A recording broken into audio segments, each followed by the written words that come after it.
In today's take, I want to talk about the Los Angeles Clippers, and I want to talk about so far what we've seen from the team and the players. Is it time for the Clippers to make a trade or not? Now, before we get into that, though, please like, subscribe, also hit the notification bell, just so you get the newest and the bonus content first. We put out content every day, so you won't miss any content here. Let's just go ahead and jump right into this. So, the Clippers, I've been said how talented they are. From an individual standpoint, they got a lot of players on there that has a lot of talent, or a lot of upside, I should say. And they have two of the best wing players in the NBA. One of them's not there in Kawhi Leonard, which is the best player. And the second best player is looked at as the first best player right now because that's all they have to rely on. But when you look at this team overall, there are pieces that they have that have talent and can play at a higher level and can be more effective on both ends of the floor. Just not happening. And over the last couple seasons, you've seen it. You've seen a roller coaster. You've seen a lot of highs. You've seen a lot of lows. You've seen some consistency. You've seen more inconsistency. And that's just, due to the fact that you're not getting the superior gameplay you should be getting out of the players that you're paying maximum and a lot of dollars to, who should be performing. And when you look at this team, I can honestly say there are at least a couple players I can think of that they should make a trade for. Now, you may disagree with the picks that I have in regards to who they should make a trade for, or who they should trade. But at the same time, when you look at the Clippers and how much better they can be, how much more of a threat they can be to a team like the Warriors, to the Lakers if they ever get healthy, if they ever get right and healthy, to a Nets team if they ever get right how they're supposed to be, and to the top teams in the NBA, they can be so much more of a threat if they had more options or another option to go to that is valuable. And when I look at the Clippers, you look at a player like Marcus Morris, really good player, definitely can play both ends of the floor. He's averaging about 9.9, 10 points a game, this year so far. And, he's been not only injury prone some, which definitely you can't, rate that too much because injuries are going to happen. It's sports, and that's just the way it is. And we have to understand that. But when you look at his overall production throughout the last couple seasons, you can say that he's been productive, but you can also say that he hasn't been productive because when they need him most in a lot of big games, he doesn't show up. And there are games where he does show up and play big. But I mean, is it enough to say that you can rely on him every game consistently and know that's what you're getting out of him no matter what? It really isn't. It's just more inconsistencies rather than it is consistency. Sometime when Marcus Morris is actually shooting well, he's shooting well from the 3-point range, and he's getting his shot in, he's getting high quality shots, and, he's putting in the work on the defensive end as well when he's playing at his best. But then there's times when you watch a player like Marcus Morris where his jump shot is not falling, his defense lags, and he becomes more of a liability than an asset to the Clippers on the floor when he's out there. And you see moments like this, and you see where a player like him has the talent to be a lot better and a lot more consistent. And it's almost as if he chooses not to be consistent, and I'm not saying that he chooses literally, but it's almost as if he does, because it's like you see the talent, you see everything that he has in his arsenal in regards to being able to put the ball on the floor if he chooses to, with the step back, with the turnaround fadeaway, he can do that. He can shoot threes, and he could defend on a pretty decent level on the opposite end. So when you look at that, the $64 million that the Clippers gave him, you have to ask yourself, was he really worth giving that much money to when you were down 0-2 in every series? And he struggled almost every series last year in the playoffs, except with the exception of a few games here and there. And you didn't get the consistency out of him when you needed it most in the postseason. And that's all that really matters. You could talk about the NBA regular season all you like, but postseason is where it's at. And postseason is where you make your name, and postseason is where you make your most money. And when you look at what Marcus Morris provided in the postseason last year and some during the regular season last year as well, he shot a high clip from the 3-point range. But at the same time, I've always said the Clippers go how Marcus Morris goes. If Marcus Morris plays good, if he has over 20 plus points, the Clippers never seem to lose. But when he has games where he doesn't score hardly at all and he's pretty much being a liability on both ends of the floor, the Clippers always usually lose games like that, because in the waning parts of games in the fourth quarter, he could be that type of player that can knock down big shots for them and help be a closer for a team. What a lot of people don't realize when they look at basketball, they look at the superstar player as being the guy, the closer, the best player, and the guy that's supposed to be able to do everything. But that's really not the way it is in reality, because if that's the case, then it'll be one-on-one basketball. It's 5-on-5 for a reason. It's 5 guys on the court on each team for a reason, because you have to have guys that do certain things that makes a team good, that makes a team get better, that makes a team build, and that makes a team become a championship caliber type team. And in order to do that, you got to have guys that can do things or certain things that can help you get over that hump. And Marcus Morris is one of those type guys who can close, who has the capability of closing out games with his shot making ability and with his defense on the opposite end of the floor. Because the Clippers are not getting that consistency, well, that's why they're 11-11. That's why they were down 0-2 in the series, every series last year in the playoffs. When you look at gameplay like that. Now, I'm not saying Marcus Morris is the sole reason why they were down 0-2, and he's the sole reason why they're 11-11 playing 500 basketball this season. I'm not saying that, because he was injured this season. He said he was injured last year, and everybody has off games. I'm not saying he's the only reason, but he's a big part of what the Clippers are trying to accomplish, and that's win a championship. He would be a big part of that nucleus if he was able to be more consistent, because if they had consistency out of him, they definitely would be more formidable, and they definitely would be more of a threat to teams that they play, because teams wouldn't be able to stop Paul George and Kawhi Leonard if both of them are healthy. But now you got a third best player who also is a two-way player. Think about that. Marcus Morris can play defense, and he can knock down big shots, and he is a shot maker and shot taker. So if you add him with Paul George playing the way he's playing right now, the Clippers wouldn't be 11-11. Now, especially when the Kawhi Leonard comes back, the guy for the team, if he comes back with Paul George playing good, and if they had Marcus Morris playing at the level he could, it would make the team so much different.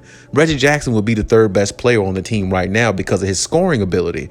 But in all actuality, the Clippers rather have Marcus Morris be the third scorer. And the reason why I say they rather have Marcus Morris be the third scorer, because he's more versatile. If he was the third scorer, if he was the third best player on the Clippers, imagine how much better they would be if they got the consistency out of him. Now you got 3 players, basically 3 wing players. You got the best wing player in the league. You probably got the second best wing player in the league in Paul George, the first best player in Kawhi, and then your third best player on your team can play both ends of the floor, and he can be a wing player. And he has wing player type capabilities in regards to playing both ends of the floor, guarding the perimeter, playing good defense, and knocking down big shots when called upon. And this is what I'm talking about. If the Clippers had that 3-headed monster right there, consistency of all 3 of them going against teams and being healthy, and you add Serge Ibaka, Zubac, along with Terrence Mann and the rest of the crew, they would be so much more well-rounded than what they are. But because they don't get the consistency out of Marcus Morris the way they should and the way they felt like they would when they gave him the $64 million contract, it makes this team vulnerable in a lot of ways. Because Reggie Jackson's your third best scorer, right? He can contribute on offense. He's not good defensively, and that makes them have issues when they play the better competition rather than the mediocre or the lower seeded competition. And that's just the way it is. Now, another player I could sit here and say, Eric Bledsoe. I haven't been impressed with Eric Bledsoe. I've seen games where he's played good. I've seen games where he's contributed offensively and made some, nice passes and, has contributed some. But my thing with Eric Bledsoe, just like this season and like many other seasons, I see parts of his game that doesn't help a team become a championship type team.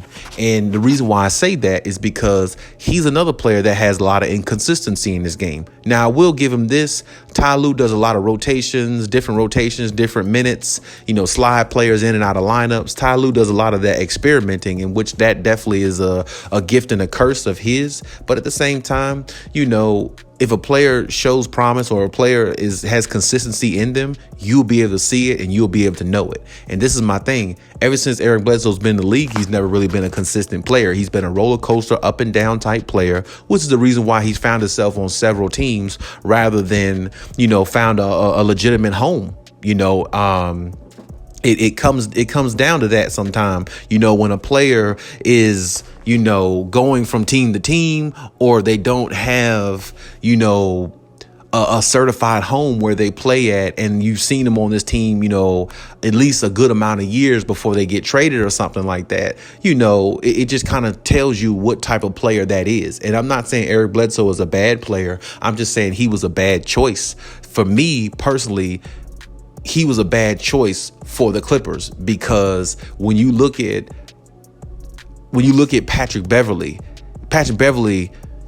some people might say Patrick Beverley can't shoot as good as Eric Bledsoe. But I beg to differ now, because it seems like now over the last couple seasons, Patrick Beverley's jump shot and 3-pointer has gotten a lot better. He's shooting close to 40%, whereas one time he was shooting in the early 30s, late 30s or mid 30s. And now he's got himself to the 40% range, somewhere around there, which means on any given night, if he took 5 threes, he would make maybe 2 or 3 out of 5.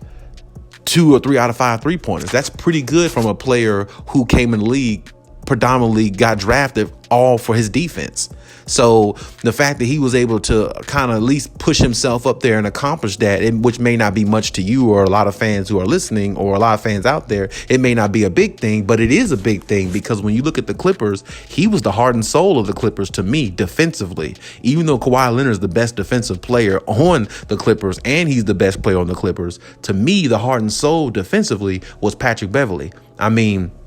We've seen him make plays on LeBron James, Devin Booker, other star players, Luka before. We've seen Patrick Beverley play some pesky type defense on some really good players that are well respected in the league and play it at a high level. What he did last year against Devin Booker in that 7-game series was nothing short of phenomenal, because he not only got in Devin Booker's head, but he basically took Devin Booker's game and threw it in the trash, because Devin Booker really couldn't find a way to score on Patrick Beverley. He only really mainly had really big games when Patrick Beverley wasn't guarding him. When Patrick Beverley was put on him, and that was Pat Bev's assignment, was Devin Booker, Patrick Beverley played it to perfection, which is the reason why the Clippers went 6 games with a team like that and had no business doing it, because that team was clearly better and clearly had all their players, and the Clippers were shorthanded, of course, when they lost Kawhi Leonard. But when you have a player like Patrick Beverley, who you can put on the opposing team's best player or second best player, and he finds ways to be effective, you can't teach that and you can't buy that. And that's what I'm saying. For them letting him go for Eric Bledsoe, you're not going to get that type of gameplay back in return. Eric Bledsoe can score a little bit better, but scoring, when Kawhi Leonard comes back, scoring is not going to be really an issue for the Clippers. It's not going to be an issue at all, because now you're going to say everybody's going back to their regular position. Nobody has to be out of position, and everybody can play the game the way they usually do, rather than try to make adjustments the way Ty Lue was doing and having players do things they're not comfortable with. So the scoring is not going to be a problem when Kawhi Leonard comes back. And it's not going to be a problem when Serge Ibaka gets up to the level that he can, because now they'll be getting more scoring from the center position. And that's something that the Clippers been missing the last couple of years. The number 5 position is not where they've got a decent amount of consistent scoring from. So that can definitely help them as well. And then you add Nicholas Batum coming back. When he comes back, the Clippers will be fine scoring once they get healthy. But the problem is, when you play in a 7-game series, you've got to have defense. And the Clippers have 2 of the best wing players in the league. But that third guy that can play defense and give them that extra edge is what they need to win a championship. And I'm just not exactly sure Eric Bledsoe would be the type of person that you can rely on consistent wise on both ends of the floor. I'm just not exactly sure because I haven't seen that in his game since he's been in the NBA. I've seen, wild plays that he's able to do, spin moves, cut to the basket, nice move, nice up and under layups, things like that, razzle dazzle type moves. I've seen things like that. And I've seen him make some good passes too, but I haven't seen him play to a level of championship capabilities. And last year we saw Patrick Beverley against Devin Booker. That's championship type defense. And there's no other way to look at it. That is championship type defense when you could shut down an offensive weapon like Devin Booker. Do you realize Devin Booker scored 70 points in a game a few years ago? 70 points in a game. That's the highest we've seen since Kobe scored 81, several years back. And this is what I'm talking about. For a player to be able to put up that many points in one game and for you to be able to neutralize everything he's doing offensively and getting in his head and making him a liability on the court for his team and putting your team in better position to win, that is really good, sound defense. And that is a high IQ for playing defense on a big stage. And you're not going to get that out of many players in the NBA. It's not many players who could shut down Devin Booker. But Patrick Beverley is one of the ones that can say that he did. And this is my point. You let go of Patrick Beverley. And even though I didn't think Rondo was a fit, but Rondo is a high IQ player. Rondo is a high IQ basketball player in regards to being a point guard, getting everybody where they need to be, and putting a team in position to be, a winning organization. He's always been known to do that. That's why he's always been looked at as one of the best point guards in the league, top 5, top 10 throughout his career, because he knows the game of basketball from a standpoint that a lot of the point guards don't. So when you let go of that type of veteran leadership, even though Rondo can be a pest, I do understand that, but he does bring championship veteran leadership. And if you let go of the veteran type leadership Patrick Beverley gave them, it's going to hurt the organization in so many ways that they don't see it right now. And I definitely understand that, because they were just trying to maybe get rid of Patrick Beverley because of the Chris Paul incident, or maybe Patrick Beverley is just being a pest in the locker room. I'm not sure. But, when you get rid of the heart and soul of your defense, you better make sure you get something in return, and it's not pennies. You better make sure you get some real dollars in return, or some real assets in return. And to give away Patrick Beverley like that, and to acquire Eric Bledsoe, who's an up and down player, which I always thought he was, and which he's showing people this year, and which he will continue to show throughout the season, the Clippers might have really made a big mistake, in my personal opinion. I believe they made a mistake. I'm just going to say that. I believe they made a big mistake by doing that. And I feel like eventually what's going to happen, players in the organization themselves, Clipper Nation fans are going to realize Eric Bledsoe just isn't it. Eric Bledsoe is a good piece, but he's not a valuable piece that can help you win a championship. Especially if you take away a piece like Patrick Beverley, because Patrick Beverley, like I said, his defense, to me, from what I've seen throughout the several years he's been in the NBA, from the Houston Rockets to the Clippers to where he is now, he has championship level type defense at times when he really, really is engaged. Now, I'll give you this. When he's just mouthing off, talking and chirping at refs and doing all those things, putting on an act, yeah, he kind of forgets how to, play defense at a high level the way he can. But we saw last year when he was locked in, he put Devin Booker on lockdown. And I haven't seen many players in the NBA put a player like Devin Booker on lockdown offensively, especially with the tools that he has and him being a student of Kobe Bryant, the way he's always alluded to.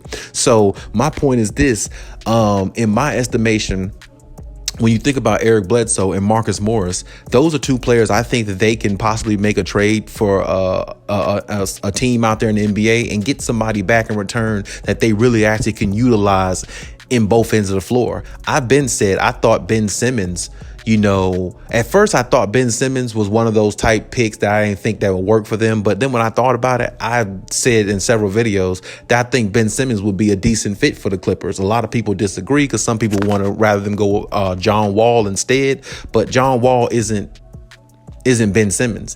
Even in John Wall's heyday, he was never as good as a Ben Simmons. Ben Simmons has the talent to be a LeBron James type player. John Wall was just John Wall. That's it. He had speed. He had a little bit of razzle dazzle, as they say in the NBA. But other than that, that's all he was. He was never going to be like one of the top point guards in the league for a long time. He might have had a little 5 minutes of fame, but that was about it. That was all he was ever going to get. And, he is a good player, but he is turnover worthy. And, he doesn't play defense well. I've never known him to play defense that well. So maybe he's gotten better over time. Who knows? But I highly doubt it. But one thing I know about, if they did make a trade for a player like Ben Simmons has both. He can score on the opposite end. If Ben Simmons has his mind engaged, Ben Simmons could shoot pretty decent when he wants to shoot. And he could score by getting in the paint. And he's a great passer. He has good court vision, probably court vision close to LeBron James, if you ask me. And if you look at Ben Simmons, I mean, he can arguably be Defensive Player of the Year candidate every season because he's really good on defense.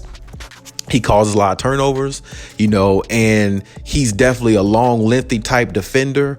And, he finds his way into games, and he's effective in games when he really wants to be. And I think if he's in a good situation where he's comfortable, I think you'll see Ben Simmons flourish into the player that a lot of people know that he can be, which is one of the top superstars in the league, because he definitely has the talent. And he's definitely shown that on several occasions, especially when Joel Embiid wouldn't play for the Sixers. Joel Embiid is out. Ben Simmons looks like a superstar. And that's just the way it is, because he's controlling everything. If Ben Simmons is in control and he doesn't feel threatened and the organization is letting him be himself, he's going to flourish. And this is why I said I'm not saying that the Clippers are going to make a trade with Marcus Morris and, Eric Bledsoe to get a Ben Simmons. I'm not saying that because who knows what the organization is going to do. But at the same time, they need to look into other options if they don't see any progression, because honestly, it's a winner. It's a make or miss league, but it's also a win and lose league. So if you're losing more than you're winning, or you're playing 500 basketball or less, something needs to be implemented in the locker room, or they need to look at other options outside the locker room, because there's no reason why the Clippers, in my estimation, should be 11-11 playing 500 basketball when they got a Paul George who's putting up like 28 to 30 points a game, shooting over 40%. And they have all these talented pieces, the same pieces they had from last year, and re-signed all these pieces. They should be way better than 500 basketball playing at 11-11. They should be way better than that. That's just my estimation. That's my opinion. And that's just the way I see it, because when you look at this team, just like a lot of other people did, even some of the NBA analysts said they thought the Clippers would probably start off a little bit better and be more of a formidable team going into the season, even without Kawhi Leonard. So when Kawhi Leonard came back, he would feel comfortable enough to come back to a team that's already in position where they need to be, playing at a decent level the way they're supposed to, and add him back into the lineup to make them a championship caliber team. Now, I still do believe the Clippers have the capabilities of making it to a conference finals again against the Warriors, because I think the Warriors were going to be in the conference finals. I think it could be the Clippers and Warriors in the conference finals to see who goes to the finals. But the Clippers have a long way to go to get there, because they got to have more consistency and they got to have more efficiency on the offensive end, and they have to clearly, as I said before, they can't sleepwalk on the defensive end, through quarters the way they do. I know they're ranked, as a higher seeded defensive team. But like I told you before, just because you're ranked as a high defensive team, that doesn't mean you make the right necessary defensive plays at the right time in the game. It just means you make defensive plays in the game, but it doesn't mean you make the defensive plays to win the game. If the Clippers had 10 steals by halftime, yeah, that's a good thing. They're playing good defense. But if they got 10 steals by halftime and in the fourth quarter, the game is tied and they don't make no steals between the next 3 to 5 minutes, and it's only 4 minutes, it's only 4 or 5 minutes to go in the game, and they don't make no steals, no turnovers, no anything, they still lose that game, because the other team is getting what they want, and the Clippers defense is not stopping them. So this is what I'm saying. Just because you're ranked a high defensive team, it doesn't mean you're making those defensive plays every time when it's called for in the game for you to make those defensive plays to help your team win. A lot of teams are ranked high defensively or high offensively, and they still have a bad record. I mean, honestly, if you look at a team like the Wizards, like last season, the Wizards was averaging over like 108 or 100, I think it's like 110 points a game, or 107 points a game, something like that. But what was their record last year? See, it doesn't matter what you're ranked. It matters, are you scoring those type points or making those defensive plays in the fourth quarter when it matters the most when you're trying to win the game? That's what counts. And when you look at that, to me, a stat like that is overlooked. But at the same time, it needs to be looked at as a high stat because those are the type things that make a championship team. When the Lakers won the championship in the bubble a couple seasons ago, they weren't ranked the number one offensive team or anything like that. It's all about making plays when you need to. And if you may not be ranked the best defensive team or the best offensive team, but can you make defensive plays and make offensive plays and execute plays at a high level when the game calls for it, when it's a tie game, when when your back is against the wall, can you make those plays then? And that's what matters the most. And that's what the Clippers are going to have to get out of all their players on the floor, especially with Kawhi Leonard out. And even when he comes back, they're going to have to get that type of consistency from all players on the floor. If the game is on the line, you got to make it. Sometimes it's not all about making the offensive play. Sometimes make the defensive play and make your life easier by winning games on defense, because defense wins championships last time I checked. So the Clippers need more of that, but they also might need a trade in what I was talking about earlier, because if they're going to play this style of basketball, high turnover, ISO basketball, they need somebody else on the floor with a higher basketball IQ than what they have. Then that's just the way it is. And the only way to get that is to make a trade. And I can honestly say this: you can only make a trade if somebody's out there that's available for you to trade for. So I mean, the Clippers might be in a predicament that they can't get out of, or that they might find that's not for them. But I mean, hey, you made the trade yourself. You got Eric Bledsoe. You let Patrick Beverley go. You let go of Rondo. Marcus Morris. You're holding on to him, but you're not getting what you feel like you should get out of him. But at the same time, I mean, hey, that's the way it is. And that's the way life is for the Clippers right now. Hopefully they can just, fight their way through it and see how the season turns out. And then, maybe make some offseason moves and kind of go from there. But hey, that's my take on the situation. Leave any comments in the comment section. Let me know what you think. Do you think those two players I mentioned should be on the trading block or should be mentioned in regards to trading? Or do you think some other players on the Clippers should be traded? Let me know in the comment section as always. And hey, Khaliis out.